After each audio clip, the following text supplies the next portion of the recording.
Hello and welcome to the Michael Mamas Show. I'm your host, Michael Mamas, and we're coming to you from Mount Soma, home of the Sri Someshwara Temple in the mountains of western North Carolina. Today we're going to talk about the Upanishads, the Brahma Sutras, Brahma Chaitanya, and even Brahma Kiranjivi, which is more immortality. We'll talk about all that. And I also want to get into the Upanishads a little bit. How are you doing, Scotty? We're doing good. That's good. Yeah. That's good. Yeah. It's been warm. Oh, yeah. It's been beautiful here because it cooled off at high 75. We had some hot days for a while. High 75 here, and then low's been, I think, in the high 50s up in the mountains here. It's been beautiful, kind of fallish like. Yeah, we actually got a little rain yesterday. A rare thing in your neck of the woods. Rare thing, yeah. LA, yeah. All right. Well, anyway, we'll talk a little bit about, what the Upanishads and what the Brahma Sutras actually are, okay? The Upanishads, they're actually within the Veda, within Apurusheya, which is, unmanifest. But what they are is kind of, we could almost describe it as a invitation or a welcoming and of course these things can be seen on different levels and from different angles, but it could be viewed as a welcoming and an invitation into the transcendent, into that which lies beyond relativity. So the welcoming is from the absolute, inviting us from the relative. Now in the relative means just that, relative. There's duality. It's the whole world, the universe of things and thingnesses, And so those different things can be divided into a number of different categories. And just on a surface level of life, you could say there's music, there's engineering, there's art, there's science, there's physics. And these are all different pieces of the puzzle of life. And in the state of enlightenment, or actually even in the structure of existence, all that comes from the same one root, the unified field, the absolute.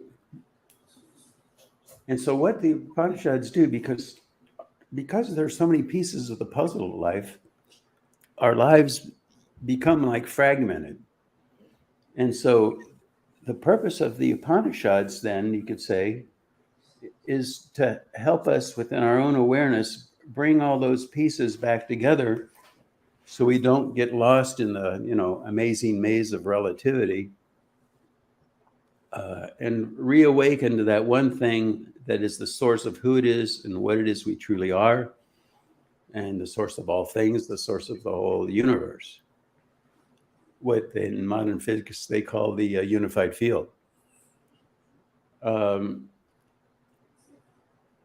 now the Upanishads can be read in different ways. They can just be read as beautiful, stories, if you will, and it flows. It's beautiful. You can read the English translation if you'd like, and it's beautiful.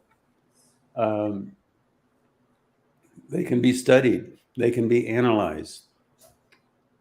Michael, can they be used in our everyday life? Because they can also yeah. They can also be used as a technique just by listening to the Vedic recitations, because those are sounds, those are impulses that come right out of the absolute that enliven that deep level of our being that brings all the pieces together. So, can you use it from a practical level, on a practical level in daily life and daily use? I don't really even think about it that way. Yeah. Uh, they could, in fact, there are even places where they will pick a branch of studies and interpret that branches, like, for example, mathematics, addition, subtraction, multiplication, division, and then it gets down and you can get deeper and deeper and deeper insights into mathematics. And what is mathematics ultimately then is a play of what? That one thing that is consciousness. And I've talked about this before, consciousness becomes conscious of itself, perceives itself as other, and duality is born.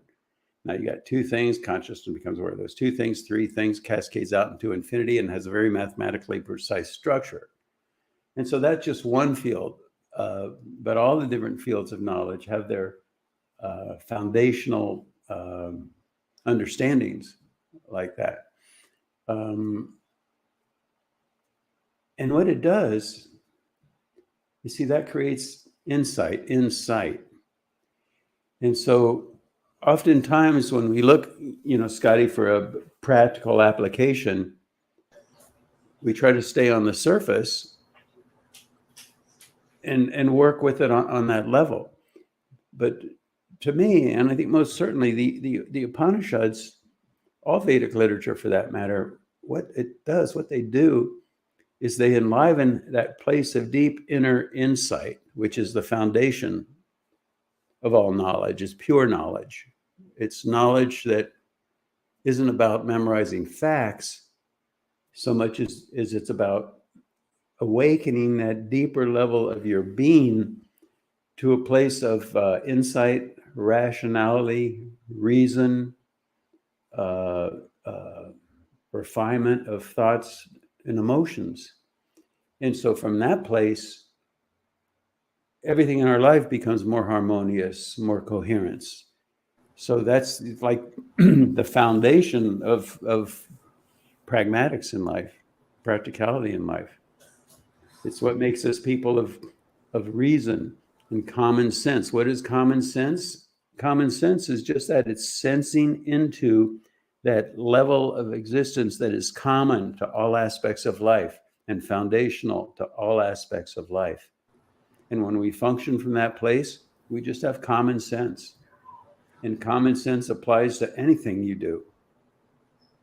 Yeah, that's Okay. what I was thinking, because sometimes even just like playing golf, not to demean, the Upanishads or whatever to golf, but it was just, I use the principle, or try to use the principles, or, as much as wherever level that I'm at, it is. But even like putting, to judge distance, I'll do things like, I came up with a thing that I thought, okay, let me swing one that's too hard, just a practice swing that I know is for sure is too hard. And then I'll swing one that I know for sure is too soft. And then it kind of gives me a gauge of where how hard I have to hit it, to get it to the hole. Yeah, and you see, And what way we could look at that is what you're doing. You're exploring different aspects of the physicality with respect to golf, uh, to help you access through that exploration. You see, you start to access the inner intelligence, the intelligence that's there inherent in the foundation of existence, pure intelligence, and you're facilitating the accessing and the welling up of that intelligence through the physical body. yeah, That's what yeah, athletes do. yeah, It's and coordination, harmonization. yeah, it's like being in the zone or whatever, because like Mm. when you were really doing it, you're not really thinking, you're just feeling, you know, those things, and it automatically goes once you're in that zone, kind of, you're in that place deep inside of you, kind of. Yeah, and even in the field of music, what makes music beautiful? It's that it's reconnecting us with that place of that inner harmony, inner divinity, if you will, that we all sense inside, but it really good music actually enlivens that.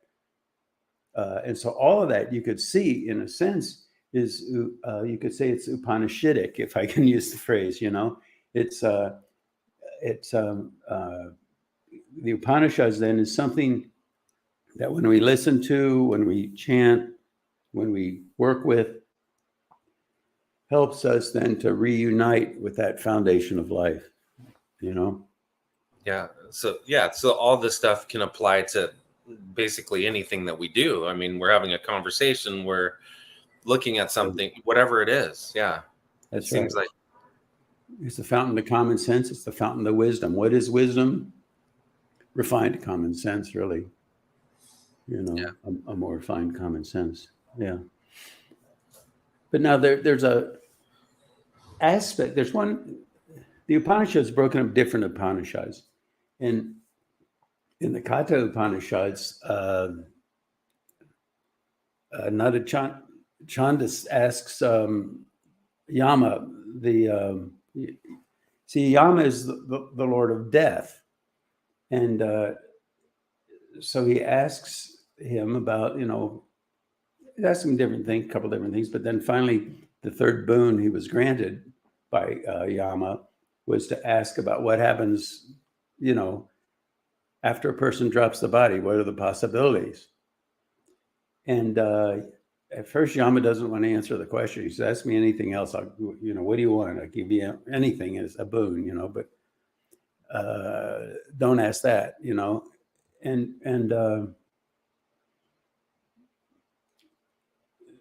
the reason is because it's, first of all, what happens varies so much based on a person's state of awareness and level of consciousness when they drop the physical body.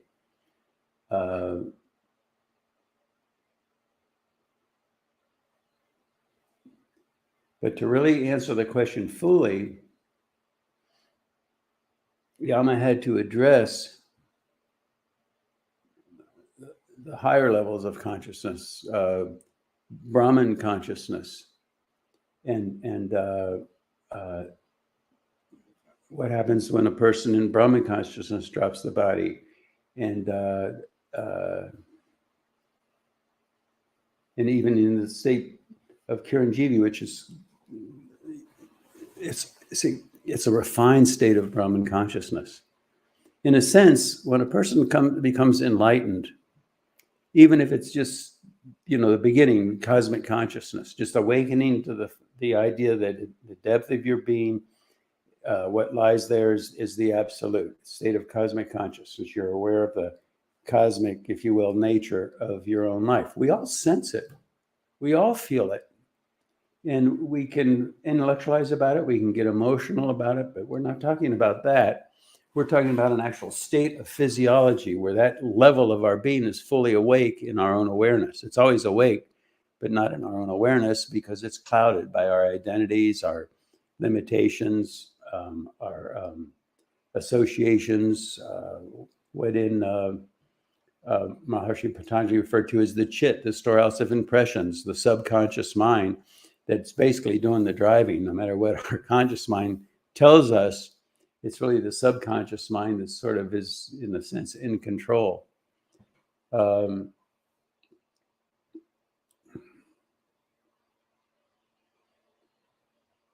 So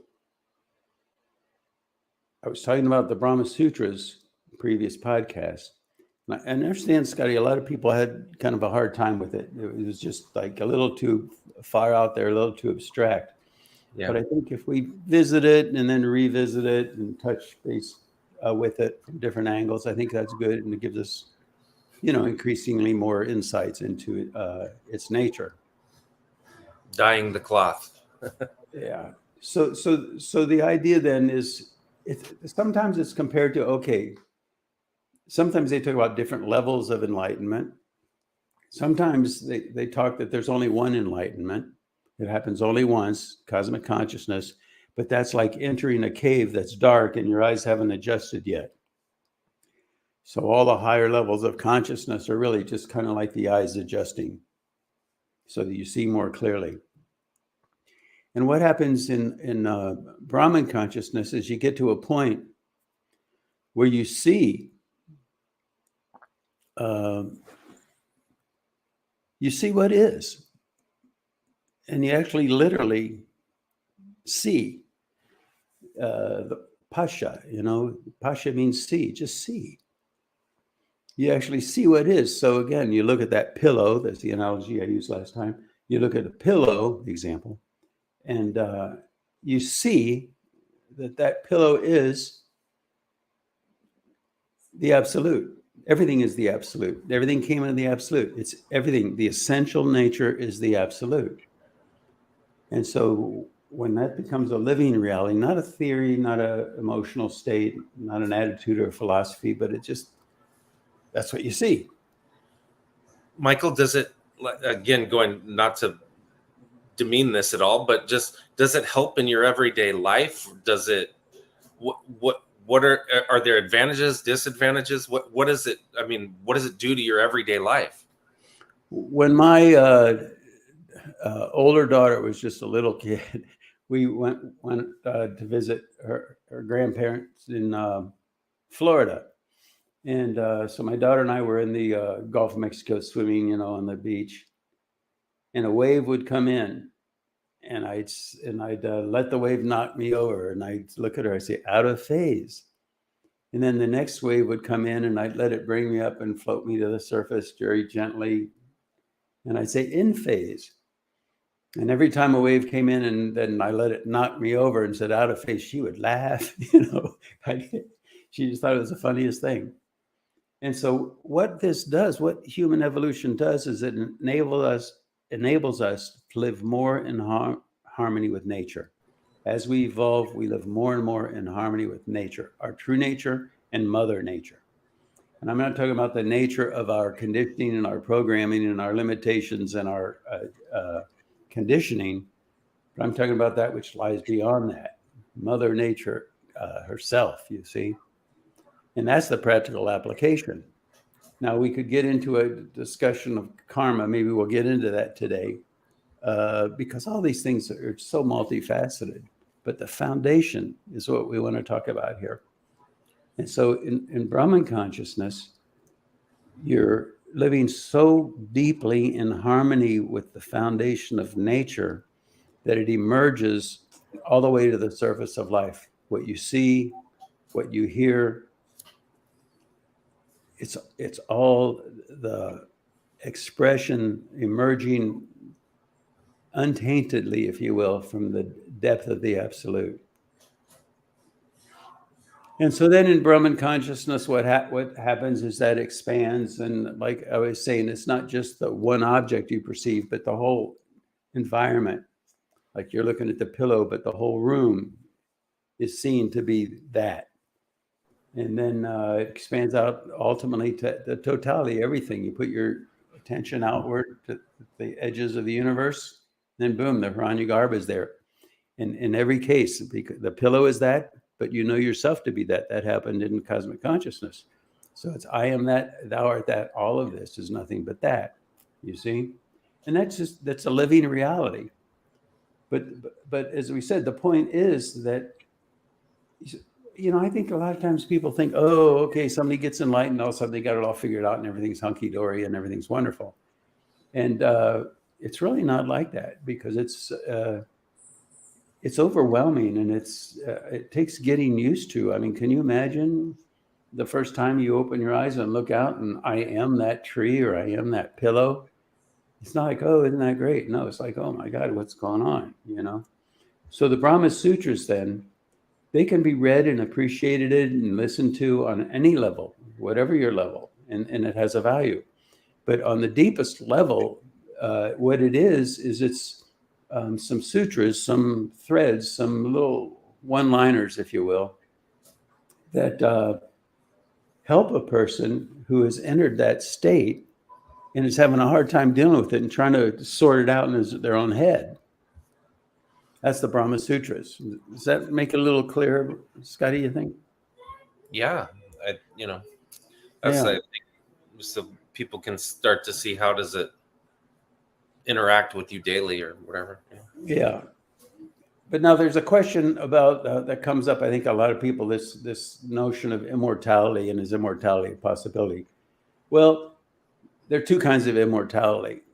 There's an immortality that's physical immortality, and there are actually techniques described in the ancient Vedic literature, technique called Kaya Kalpa, which is a technique that, profoundly rejuvenates the body, and people can live for, astounding periods of time with physical body through Kaya Kalpa. There's also, the word immortality, in one sense, we are the absolute. The absolute never dies, it's eternal, so we never die, we're eternal. And there's a core of our being then in the very seed form of relativity, if you will, that does perpetuate and reincarnates and all like that. That was actually in the Bible at one time, but they took it out, I think King James Version or something. At any rate, we're talking about another form of immortality now. We're talking about a form of immortality. You see, in Brahman consciousness, what happens is, I am that, thou art that, all of this is nothing but that. It's all Brahman. All knowledge is contained in that pillow. The pillow, and what I see in the pillow is basically, I'm cognizing the Veda and the very nature of existence. Not as a recitation or anything, but just as that state of pure knowingness. And that, Scotty, kind of relates to what we were talking about before. How does that help in daily life? Well, even in the state of cosmic consciousness, or even as we become, it enables us to reason better. It enables us to have more insight. The understatement there, isn't it? But now in Brahman consciousness, that it's just more refined, deeper, fuller. Okay? But now in that state, particularly when you first enter it, and it's just so overwhelming, it's like, oh my God, what happened to me? It's just almost unbearable to try to even deal with it. And so the Brahma Sutras help, and it starts to make sense of it in that. But still, there's a place that when you look at anything, be it a pillow or a chair, a table, whatever, on its deepest level, it is one with divinity. I talked about it the other day. It's like he who has no name, pure consciousness, but conscious, no opinion, no bias, no slant to anything, just full awareness, an unbounded total witness. Ishvara. And that elicits, as you can imagine, a phenomenal degree of awe and humility. I am that,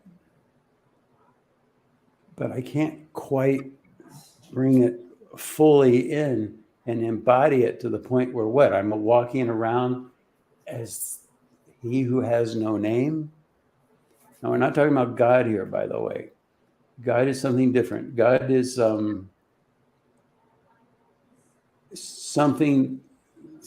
someone that lies beyond the capability of a human physiology to even embody. Okay, people that in history that were considered the incarnation of that, they're called avatars. That's a very different thing. Okay, we could get into the nature of an avatar at some point in the future if you'd like. Does that go the same for like Jesus too, or because Sure. I mean, whoever you consider to be an avatar, all avatars, Yeah. Yeah. But what we're talking about here, though, is that silent witness, all-knowing, you could say, but not See, even all-knowing can be misleading because in the human physiology, we're not capable of knowing everything simultaneously. Ours is a very different physiology. You could say God's physiology if you want. Omniscient, omnipresent, like that. But nevertheless,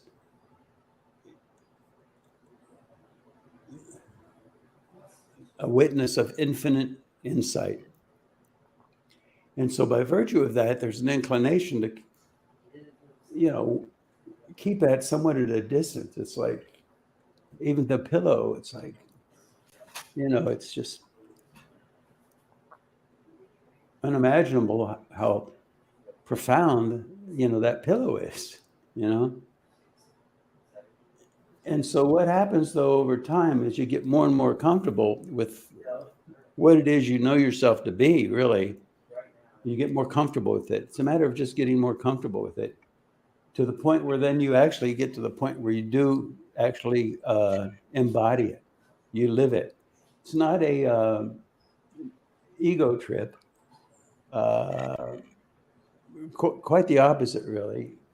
And what happens then is even the ego, if you will, in that sense, it becomes huge, encompasses the whole universe, but it also becomes like a thin veil.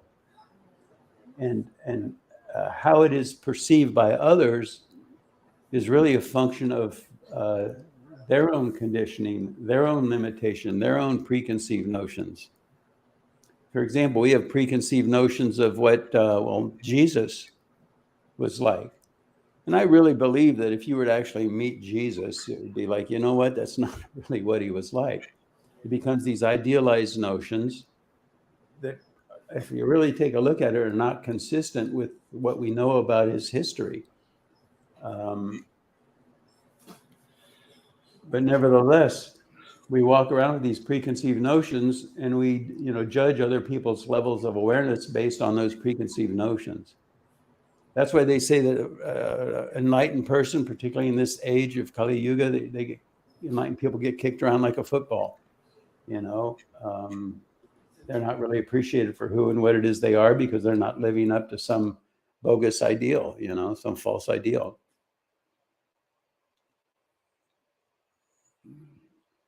But when a person is living that level, when they fully embody that level, then when the physical body drops, that thin veil, if you will, of their identity, of their sense of who they are, that thing that we're all afraid we will lose when we drop the body, it endures. It's called Chiranjeevi, the immortals. The 7 Saptarishis are that level. And it's humanly attainable. That level is humanly attainable. Almost unfathomable that it could be, but it is, And so by reading the Upanishads, that facilitates, that helps us to enter, first of all, that deeper level of existence, which is the transcendent. And in a sense, you could say that's when the journey really begins. People might think it's the end, but no, it's not. That initial awakening is the beginning of a long journey through cosmic consciousness, refined cosmic consciousness, unity, Brahman, and beyond. And I hope that makes the whole thing a little more clear, Scotty. What do you think? Yeah. Yeah. All right. Did you see there's an article in Scientific American, the current issue, that talks about how the Big Bang, the James Webb Telescope has refuted it. It can't be right. Right. All that's starting to become common knowledge. But remember, Scotty, we were saying that before the James Webb Telescope was even doing its thing. You remember? Right. Yeah. And we predicted that, and sure enough, we were right. Now, how? I can't remember how we. I can't even remember what it is that made it so clear to me that I can't remember. Anyway, it's interesting that all that is coming out. I saw a interesting quote. What's her name? Sylvia Plath. She said, "I like people too much or not at all." And I thought that was really interesting. Yeah, you get that. I thought it was really interesting because, when you see the divinity in them, it's almost like you like them too much, and so you overlook their flaws, if you will. You overlook their identity that's coming from, the chit, their subconscious, conditioning, their programming, their limitations. You just overlook it, and you just see the divinity in them, and that's who you love. That's what you love. That's what you base your relationship on, and that's good as long as you're just not completely oblivious to the rest. On the other hand, sometimes you get into a relationship with a person where you ignore the divinity, and what you're really looking at is, oh, this person's got all these issues and all these problems, and they're such a terrible person. So you either like them too much or you don't like them enough. You either like them too much or you don't like them at all. Is it almost like a product of what's happening now? It seems like everything is so polarized that it's throwing everybody to the extreme pole, in both directions, isn't it? Yeah, because we have our little clique or our little friends or whatever, and we're the good guys and everybody else out there's a bad guy. you're right. You watch the news, and what do you say when you watch the news? Oh, the world's nuts. Never mind yourself, it's just the world. Those guys, yeah. Yeah, those guys, But so what happens, and it's not easy to do, and I'm not great at it, I have to admit, boy. But can you see the divinity in a person and at the same time not like turn a blind eye to the obvious issues that they may have? And can you navigate those waters in a way that enhances the relationship and doesn't compromise it?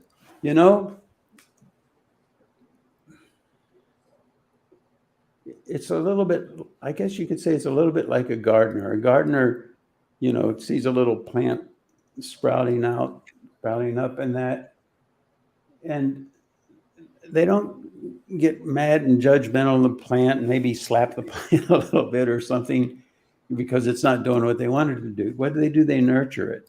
They support it. But they're aware that, oh, it needs water. Oh, there's this problem, or oh, there's that problem. But the predominant focus is on the health of the plant and the beauty of the plant, the divinity within the plant. And I've talked about Dr. Shen in Manhattan, who passed away some years ago, not decades ago, but dear friend.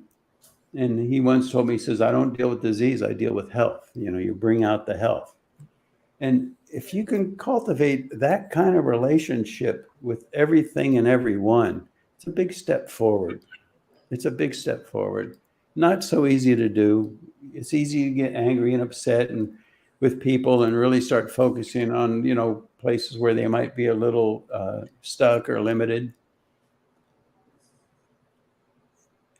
But the art of, having own awareness of that, but having the predominant thing be to try to facilitate the thing and heal the thing. Now, oftentimes in extreme cases, admittedly, the best way to deal with it is to just stay away from them. If you're talking about, I don't know, extreme cases, a serial killer or something, I don't know.